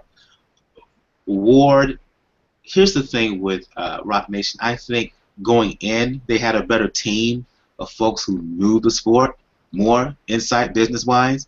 So I don't think it will hurt Cotto. It won't hurt Cotto for sure, because Cotto knows the game for sure. Plus, he's an A-plus fighter. But I don't think it will hurt Ward either, because he got his guarantees up front too. Right. Yeah, he got the 3-fight deal, $50 million at least up front, guaranteed. That's right. Right. So I don't think it will hurt Ward either, because Ward has been through his own shit with with the lawsuit with Goosen. And plus, Rock Nation, I think, has a more stable team, more knowledgeable folks of boxing behind the scenes. Anybody else want to chime in? Because Sean asked an interesting question while he was talking about SMS Promotions. Anybody else want to chime in on that? Yeah, I think Rock Nation is more established, not in terms of just in how they're built. They have a better structure. Right. I mean, there you go. That's a short way of saying what I was trying to say. Yeah. SMS Promotions, they kind of learned as they moved along, and I don't think they scouted out the game long enough to be able to survive in it. So same thing with Tyson Iron Boy Promotions. Yeah. They kind of jumped in there, and so they kind of have to rebuild. Yeah, there's a couple of cliches we can use. One is that they jumped into the deep end of the pool when they should have waited in the shallow end. The other is should have observed a little bit longer. Yeah, and the other thing you could say is, both of these examples are guys who were, building the plane as it was going down the runway to take off. Same thing. And what you can say about Rock Nation is they've got tremendous experience in the event promotion area, in the staging area, from all their concert business. And let's face it, boxing's a show too. So if you know how to put on a show, you know all the elements for the players, the contracts, all the vendors that go with that, the ticketing, what sort of capital you need to have so that you're able to pay for all this stuff up front to make it happen. Rock Nation can do that. These other guys, maybe some of those pieces were there. The good news with Rock Nation too is the people they have. Miguel Cotto is a pay-per-view star, which is why we're having this mega fight right now with Canelo Alvarez. and that's just going to get that ball rolling in a massive way anyway. So. Yeah, absolutely. And the good thing about bringing in promoters like that is you start to bring in people that are, on the outside fringes of the sport as far as fans, followers, money, and the more you can expand that universe, the better for boxing. You got any opinion on this issue in terms of the structure to what you need to point about Rock Nation, how it is different from 50 Cent and his promotions and what they was lacking? Nope. Just throw everybody in the fucking ring. Let them fight. Those are my politics. Thank you. Yeah. And with that, we move on and talk about what's happening this weekend. Two main fights I want to focus on. Competing networks, HBO and with Showtime. No, not with Showtime. Oh yeah, with Showtime is on HBO. Fighters I'm very interested in. Lucas Matthysse fighting Viktor Postol for a vacant belt, WBC version.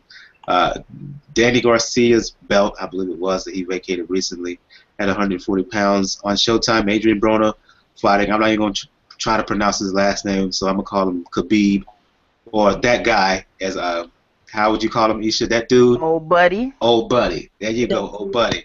I want to focus on Matthysse Postol first. I've already put on record on other shows that I think Postol will win. It's just my hunch. A lot of people think the other way. I'm going to go to you on what you need, since you like talking strategy and whatnot and nuances and the science of the sport. Break down this fight for us, and who do you have winning going in? Me? Yeah. Well, Viktor Postol, he's got good boxing fundamentals. He's long. He's rangy. Lucas Matthysse got good boxing fundamentals, good body work. He has good power. So he's not the fastest guy in the world, but he has great timing. So at the end of the day, it really will come down to who can impose their game plan. I think Postol needs to fight on the outside, use his reach, try and get Matthysse to come on the inside, and try and hold him at bay, box him.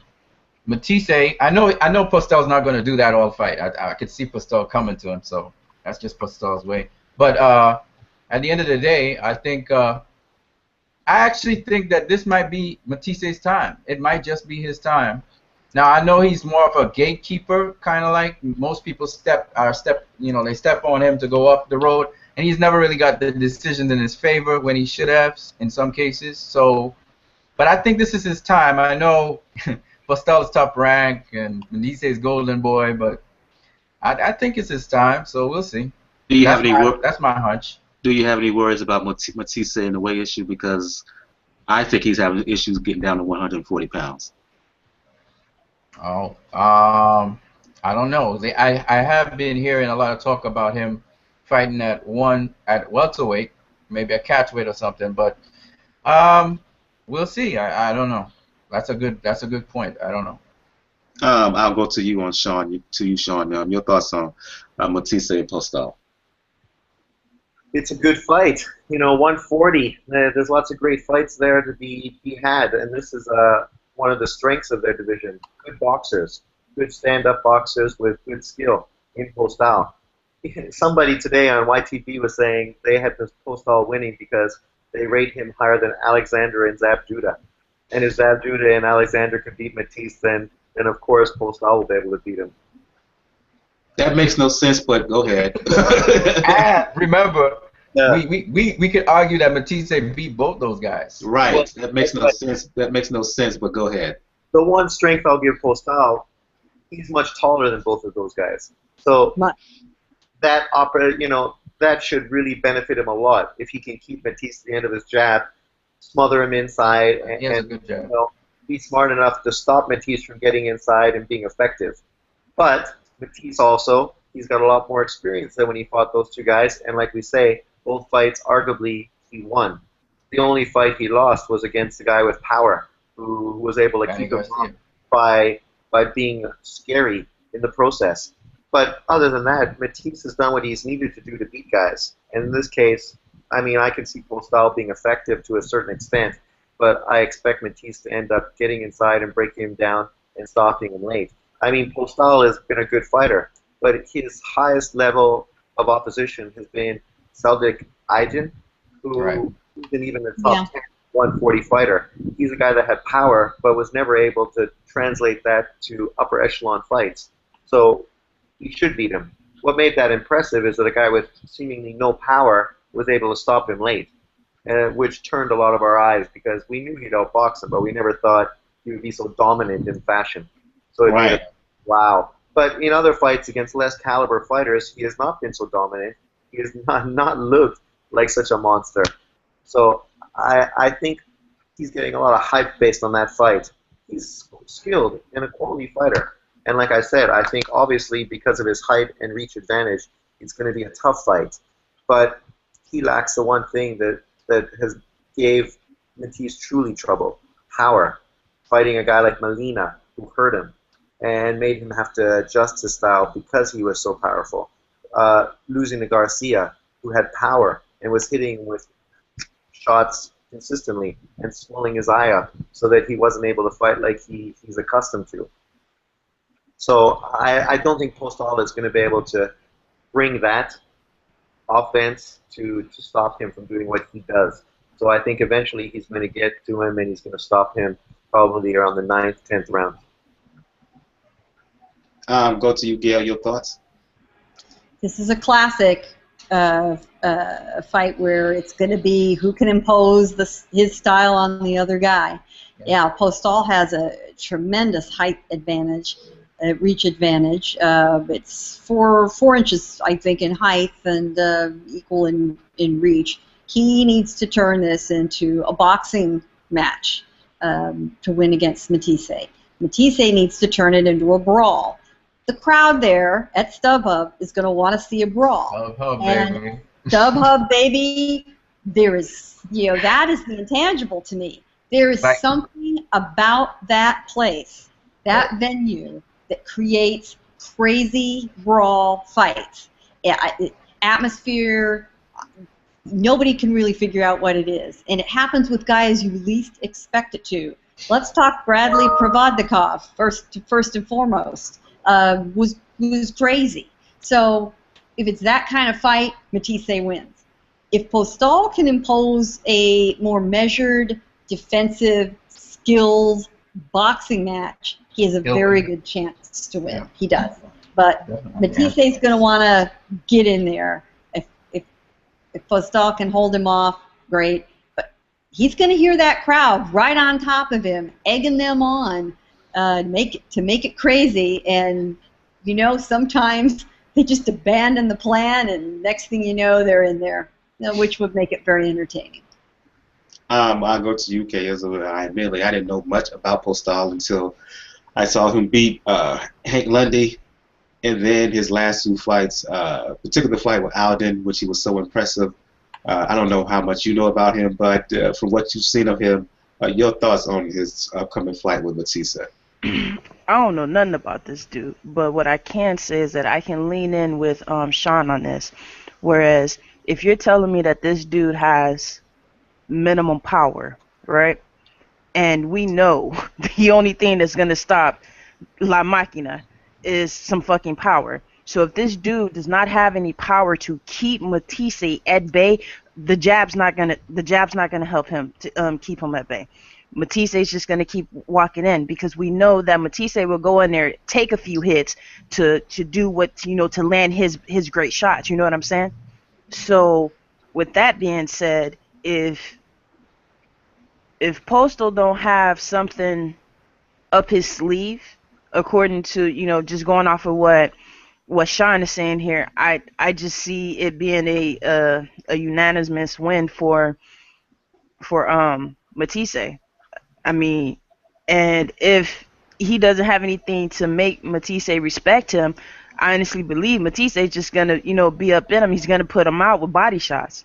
He might not be able to crack him across his face because dude's tall, but I think Matthysse is going to go in there and hit him with those hooks that he has because, he has a good hook to the body. And I think that's going to ultimately be the way that the fight goes out is from them hooks to the body. Chop the tree down. Bring the face to your level. Punch him in the face. I'm out. let's talk about the other fight. The fight that's happening this weekend. Fight's happening on Showtime. Adrien Broner fighting old boy Khabib. I'll go back to you on this one, Misha. Looking at Khabib's record, he's fought some decent guys. His only losses to Jesse Vargas, I believe, in Vegas. And when Jesse Vargas fights in Vegas, even when he loses, he gets the win. So that loss is debatable. But looking at his opponents, fought Johann Duhaupas, fought Solomon Mbai, destroyed Kaiser Mabuza. So looking at his record and his opponent, of course Broner's the favorite, but I can't trust him given his last few fights and given how he's been acting throughout since he's moved up from 135. I can't trust how he's acting. So I'm up in the air about this one. I really am. It depends on Broner and how he performs. If he's serious for once, he should win. If he's not, yeah. Okay, well, first of all, Broner's the favorite to who? Vegas. Oh, okay, to Vegas, because half the people that I see talking about Broner can't stand his ass. So I don't think he's the favorite to anything. And the more that we see him, the more that we start to hate him as a boxer, because of the talent that the kid had or has, wherever it's at. He's not doing anything with it. He's out there being fucking Broner. But the fight itself, I'm okay with the fight. Isn't Khabib coming off a loss as well? Couple fights. Well, he lost to Vargas' last bout. Yeah, I mean, a unanimous decision of Jesse Vargas. So like I said, that fight was in Vegas, and with Vargas, he always gets the decision in Vegas. So yeah, and it was close on the cards. So take that for what you will. Right. Okay. Well, on paper, the fight between him and Broner is okay. Now, for them to be fighting for a championship, I don't think that's okay. I think that's a farce of what we love here. And Broner's coming off a loss, and he's getting a title shot. I mean, what does that say about these what do you call them? These sanctioning bodies. I mean, that doesn't even add up. It's like 2 + 2 to them is like adding up to 9. You don't reward the loser with the opportunity for the crown. That just is not how it works. But it seems like Broner keeps getting these gifts laid in his lap, and it makes no sense to me. Is the fight on paper okay? Yeah, fine. Let them fight each other to scrap it out, but don't reward it as a title fight. That's just silly. I'll go to you on this one. What you need? Talk about the fight itself and kind of follow up on what I'm saying about whether this deserves to be a title fight. I don't think it deserves to be a title fight either, but expand on what she was saying. Well, two things. First one is that Allakhverdiev, he's a Russian guy, right?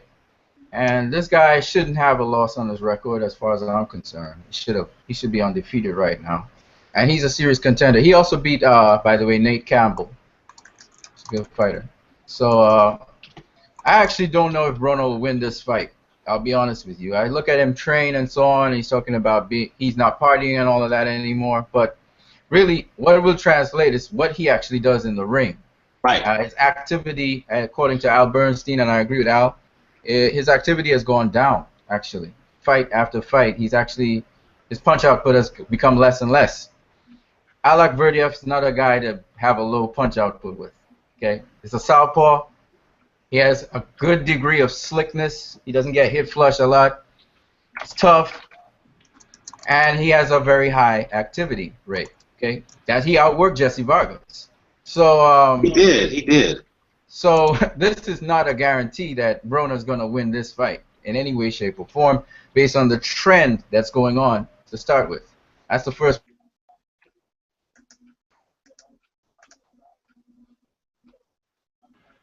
Oh, he disappeared from us. He disappeared. We lost him. Yeah, I'm sorry. Hopefully we can get him back. I'll go to you on this one, Sean, and then you, Gail. Talk about Broner and Khabib? It's a good fight. People who are complaining about him getting a 140 shot, I don't understand why. He's never lost at 140. So, you know, the losses have nothing to do with 140. I mean, he's won his 3 fights at that weight. So, you know, I can see him being put in to take this belt that was available. He's a big name. He sells. He's got a big promoter behind him. He hasn't lost at 140. And his last fight to Porter, he didn't even lose that fight. Not to say he won that fight. That's to you. That's to you, sir. You know, come on. You can't tell me Porter won that fight. Porter didn't do shit. Porter bullied him that night. He bullied him all around the ring. Yeah, You know, Porter won that fight. And bullying a guy, you have to land punches. Porter didn't land punches. Broner didn't land punches. It was an ugly, terrible fight, and neither guy did. But one, Porter wanted the bout more. He was more active. The only time Broner landed really anything was the shot in the last round. That's fine. You can give it to Porter, but don't act like Porter did something impressive, because he didn't. You look But like he wouldn't fight though. Well, in your respect, you thought he did. But by not landing a punch and just by pushing a guy backwards and holding and smothering and being ugly does not mean you win a fight. All the clean shots were landed by Broner. Broner wasn't active enough to win the fight, but that fight was ugly. It should have been a draw because neither guy deserved to fucking win. So then to give Porter props like he did something impressive, he looked like shit. This fight only epitomized why people don't like his style and why he doesn't get any respect as a fighter, because he doesn't have a good style. He smothers his work, and he's just ineffective. And that's why he lost to Brook, and that's why he will lose to Thurman, and that's why he's never going to be an upper echelon fighter, even though he gets lots of push based on I don't know what. Not because he's ever did anything worthwhile. His biggest win was against Paulie Malignaggi, a guy who's so skinny, small, and easy to push around with no power that style was effective. But let's not focus on that fight. I'm just saying, Broner, you know, I mean, his biggest problem is that he's inactive. He's not busy enough, which we can attest to his poor training style and his just lack of ambition as far as a boxer. I mean, he doesn't have the work ethic and the mentality to really be at the level people expected him to be, coming off of big wins with guys like DeMarco. So we will see what he does at this weight, which is supposed to be his perfect weight. So he should come in and be able to show what we expect. I mean, the big problem with this fight is, like we've mentioned about this guy, Allakhverdiev. He's a busy fighter. Allakhverdiev. A guy who's busy and throws lots of punches and could easily beat Broner based on volume. But it also strikes me that he's very similar to guys that Broner looked very good against, guys like DeMarco and other guys early on in his career, that he was able to overpower, and his big shots were able to wear him down. Whereas this guy doesn't really have much power. So I could see this fight going the same way as those fights, where his aggressive, hard-punching style just breaks guys down late, and then he stops them around the 8th round. But, you know, based on the way he's looked against active fighters, he could easily get beat on the cards as well, just by being too inactive and looking to land that one punch, which has hurt him in his fights with Porter and Maidana as well. I'm gonna go back to you on this one. What you need. We're gonna have to agree to disagree. We ain't gonna never agree on that. I still think Porter won that fight, but that's for another day. But I'll go back to you. What you need. Let you finish your thoughts before you kind of got kicked out for some reason. You got cut off. Finish your point. Yeah. So the second point is this. Now, when it comes to sanctioning bodies, I notice a lot of people don't understand how they rank fighters. Like, some people don't understand how Danny Garcia is top 3 in the WBC right now. I think he's top 2, actually. So it's very simple, really. It's very simple. They rank you based on the level of opposition, your wins, your losses, and also your career, who you beat through your career in your different divisions. So that's how it actually works. It's the same thing for pound list or Ring Magazine's head of their division. It's the same kind of system. The only difference is... You might have to mute your mic, Sean. We get some echo here. Oh, okay. Sean, Sean, you might have to mute your mic.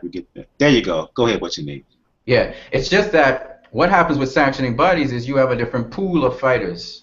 All right. So if you really look at Adrien Broner, the name fighters in the WBA, is that me? Go ahead. Go ahead. What's your name? Go ahead. Yeah, the name fighters in the WBA, I'm just pulling it up very quickly here, are that these guys are sort of competing with for position. We got, where are we? Here. We have Jose Benavidez, Adrien Broner, Amir Imam, Michel De Rocco. We know that Benavidez, he's facing De Rocco as his mandatory, right? So he's occupied. Then you have Khabib Allakhverdiev. Allakhverdiev basically is the guy that Broner's fighting. And then under him is Mauricio Herrera, Luka Giacon, Ruslan Provodnikov, Omar Figueroa, Kirillin, I don't know how to pronounce this word, Relic. It looks like Kirill Relic. Then Thomas Dulorme, Alberto Mosquera, Zar Amansat, Julio De Jesus, and Ramal Amanov. Okay? Guess some of these guys are Eastern European, hence their names. So yeah, that's why the matchup is the way it is. And you're just looking at the pool of fighters that are ranked within the sanctioning body, and then you see why these guys are above them. Some of those guys we just named, you know, Broner has much bigger names than they fought, much bigger names than them. So that's why he kind of gets ahead of them. But at the end of the day, they're fighting for. You would wonder why Broner didn't fight Benavidez for the title, right? That would have, to me, that would have been a better matchup. But because Benavidez is fighting his mandatory, that didn't happen. But I would have, well, they're top ranked and that and all of that. But still, at the end of the day, that would have been something that you would look forward to seeing a matchup. So that's the reason why ranking system. And that's basically what happens, right? It doesn't necessarily give you the best possible matchups you want to see, but that's just the way how it works in the sanctioning bucket. So I just wanted to make that point. But by even saying that, remember I said Allakhverdiev very possibly could beat Adrien Broner. I could see that happening because Sean Porter beat Adrien Broner. I mean, he was a lot more aggressive, okay? But nonetheless, he didn't really have that great amount of punching power. Sean Porter's not a guy who plows through everybody. He doesn't have a big KO ratio, let's put it that way. He's physically strong, and Broner dropped him in the final round. But as you see, you bring the heat to Broner, and his punch output goes down. It goes down. Yeah. So I want to see how he reacts and what he does in this fight against Allakhverdiev, because Allakhverdiev's no joke, man. He's not a joker. I think he's supposed to be undefeated as well. So I would love to see if Allakhverdiev pulls off the win. Kudos to him. I hope they don't just he wins the fight and they give it to Broner. I hope they don't do that. But it's possible. It's very possible he could pull it off. So. Go to you on this one, Gail. Sometimes you have a point about the rankings, but also a lot of times those rankings are based on who you know and who you can pay off. Let's just be clear on that. Sometimes the rankings, to Gail's point in the private chat, the rankings can be ranked, if you will. Not the fairest thing in the world. A lot of fighters get ranked where they should not. They get up there in the rankings where they don't deserve to be. I mean, let's face it. We know the history of how promoters, managers in the past, even now, will pay sanctioning bodies off to get up there. I mean, look, the long story long ago, back in the 90s, the reason Fernando Vargas got his #1 ranking, the dude was paid the IBF $50,000 to get up there because they wanted to bout with your boy Campos. That's how that happened. There's plenty of stories like that happened in the past, even now. I mean, look, South African fighters, the reason they kept getting shots for IBF belts is because Cedric Kushner was very friendly with Bob Lee in the IBF. Same thing with certain promoters in Suleiman. So, yeah, rankings your explanation was good, brother, but there's also another seedy side to that. So, there you go. And I'll go to you on, Gail. Your thoughts on the fight with Adrien Broner and Allakhverdiev. Rankings aside, these fights don't happen in a vacuum. They happen in arenas where fans need to pay for tickets. and they happen where fans need to tune in on television and pay their subscription fees or watch the commercials, whatever it is. They need us at the end of this equation to make money. And so we, to a point, don't really care about the rankings. You know, those of us who are boxing heads, you know, yes, we get down in the weeds. We love to figure this stuff out, and it's interesting. It's fun for us.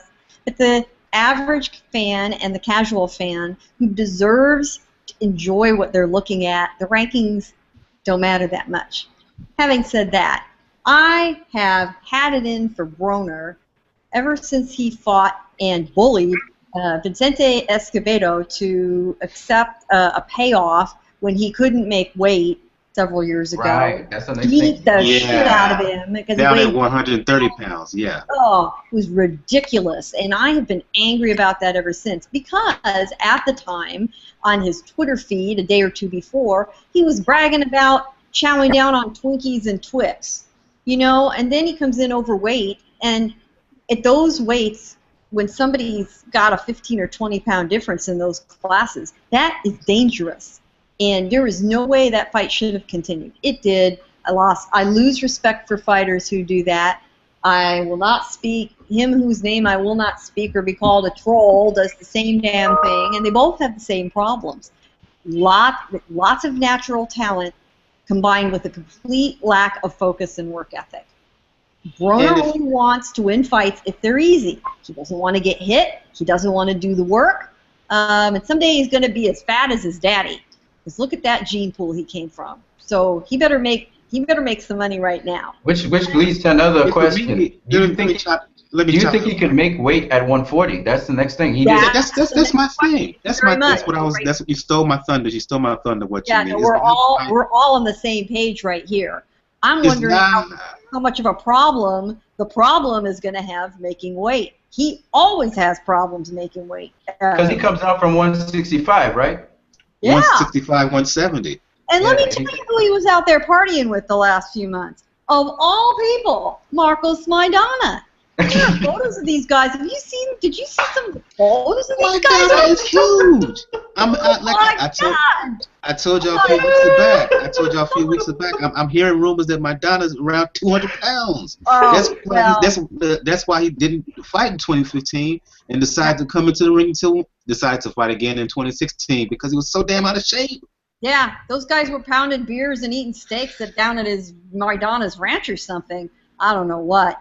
Now to Sean's point, they aren't that recent, but those were photos from over the summer, and both of those guys clearly decided to take the summer off on party.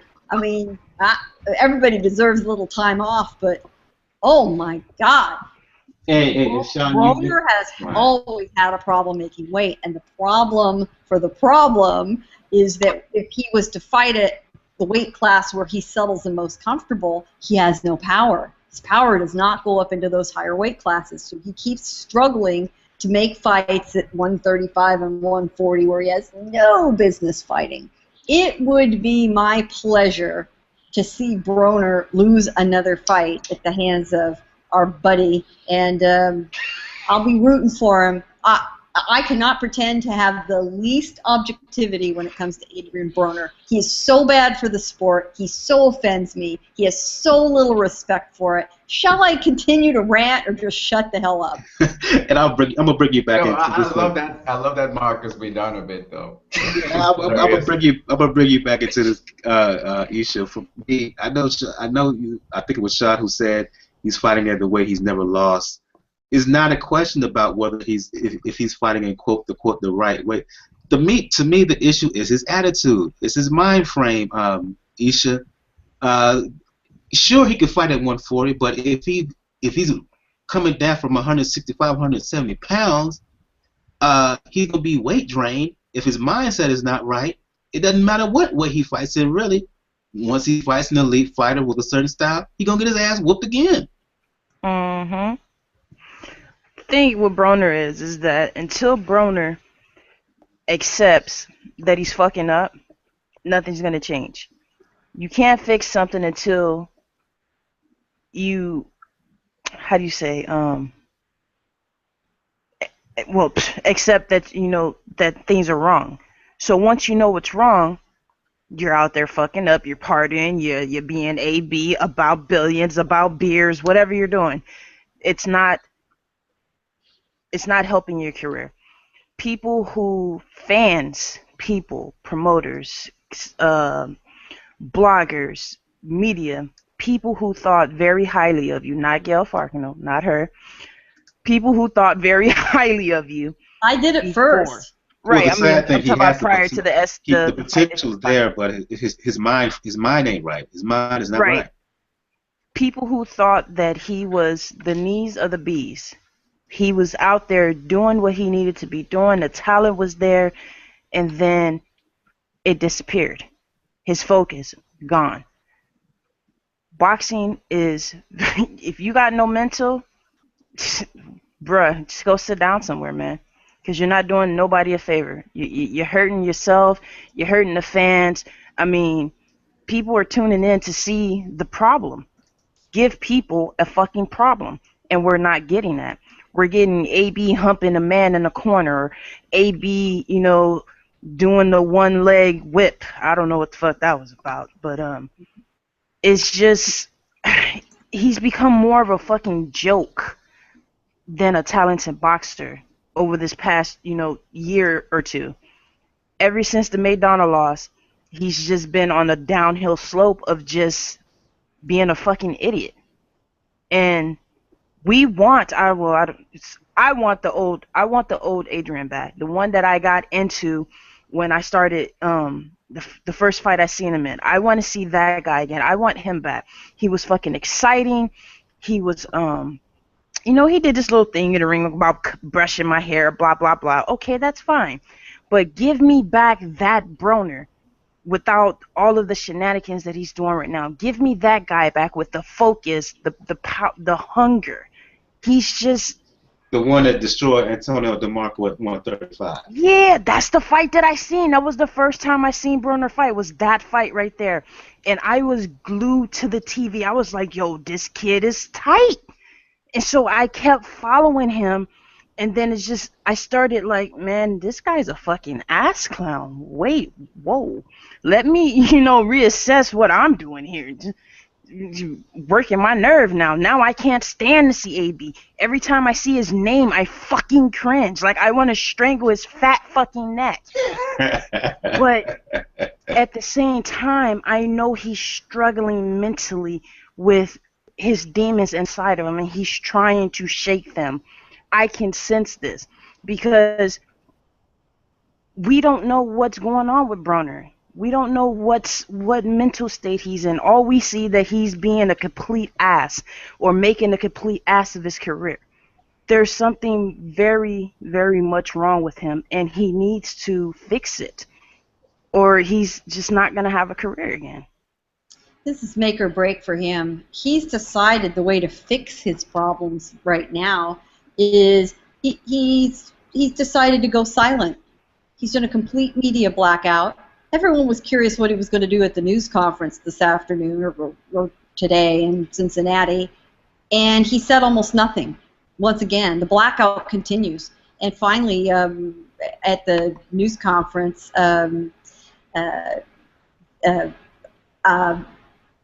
Allakhverdiev said to him, hey man, how come we're not a sellout? You're supposed to be a star. It really dug at him, like, this is on you, man. The ticket sales suck for this fight, which he's absolutely right. That's true. Really, really a make or break fight for Broner, and he's done it to himself.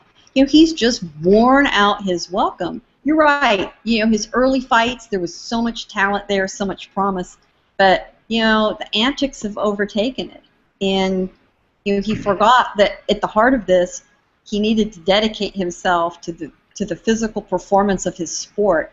Mm-hmm. But he's not about that. I think he's going to be AB about a beatdown if he's comes in out of shape and has had to really peel weight off. We'll see. Yeah, absolutely. The mission from now on is to talk. He want to be silent. He want to talk whatever. Show us, bro. Show us what you're really about. Right. Show us what you're really about. About bankruptcy. Right. Yeah. If you want folks to get back on the AB bandwagon, don't talk about it, bro. Be about it. And that's the goal for you. I think that's what he's doing. He's not even talking about it. He's just training like a madman. But one thing I will say though is even if he does win this fight and convincingly, I just hope he stays focused because it's about staying focused. I know he's young and all that, but you need to stay focused. One fight he did very well against John Molina, and then he just kind of went off on a tangent again. So he has to stay focused. That's one of the things he has to do. Absolutely. I think we're going to end the show on that note. I'm going to go around the panel here, give folks the opportunity to let them know where they can find you to talk boxing and whatnot. I'll go to you. Starting from left to right, Kay Izzle, Isha from Jersey. For folks who want to talk boxing or anything else, let the folks know where they can hit you up. You can find me on Twitter at the Casual Boxing Fan. That's me. And stay safe. Buy all the supplies that you got to deal with this hurricane that we're dealing with. I'm dealing with it down south. You're dealing with it up north in Jersey. Stay safe, girl. Stay safe. For sure. You too, man. All right. Gail Falkenthal, Communities Digital News out in San Diego. For folks who want to talk boxing and anything else, let the folks know where they can find you.